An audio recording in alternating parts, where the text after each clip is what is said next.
நெல்லிக்காய் இதை பற்றி எனக்கு தெரிஞ்ச விஷயங்களை உங்களோட நான் ஷேர் பண்ணிக்கிறேங்க. நெல்லிக்காயில் இருக்கிற சத்துகள் பற்றியும் அதை எந்தெந்த விதமாக நம்ம உணவில் சேர்த்துக்கலாம் அப்படிங்கிறத பற்றியும் அதில் இருக்கக்கூடிய விட்டமின்ஸை பற்றியும் நான் இப்போ சொல்லலான்னு இருக்கேங்க. எனக்கு தெரிஞ்சதை சொல்கிறேங்க, வாங்க பார்க்கலாம். நெல்லிக்காயில் இருக்கக்கூடிய விட்டமின்ஸ் பார்த்தீங்கன்னா vitamin A, vitamin C, vitamin E, vitamin B complex and pro vitamin A, beta carotene, இது எல்லாமே இருக்குங்க. இது இல்லாமல் அயன் கண்டென்ட்டும் அதிகமாக இருக்குதுங்க. இதில் ஆன்டி ஆக்சிடென்ட்டாகவும் இது செயல்படுதுங்க.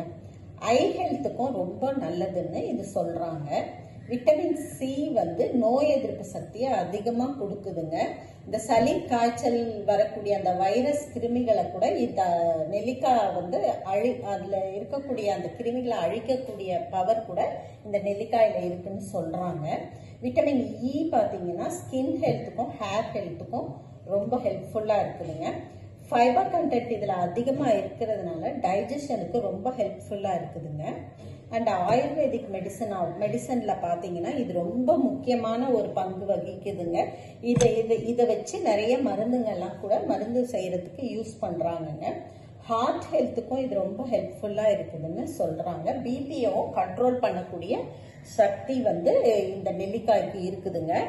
அண்டு இதனுடைய பிளட் சுகர் இருக்கு இல்லைங்களா, அதை கூட கண்ட்ரோல் பண்ணுதான் அப்படின்னு சொல்கிறாங்க. இவ்வளோ நல்ல சத்து இருக்கிற இந்த நெல்லிக்காயை நம்ம பல வகையிலையும் நம்ம சமையல்லையும் சேர்த்துக்கலாங்க. ஊறுகாய் போடலாம், இல்லைன்னா நெல்லிக்காயை ஸ்வீட்டில் தேனில் சேர்த்து கூட சாப்பிடுவாங்க சில பேர். அப்புறம் காலையில் அந்த நெல்லிக்காயை நல்லா இடித்து அந்த ஜூஸ் எடுத்தும் கூட குடிப்பாங்க கொஞ்சம் பேர்.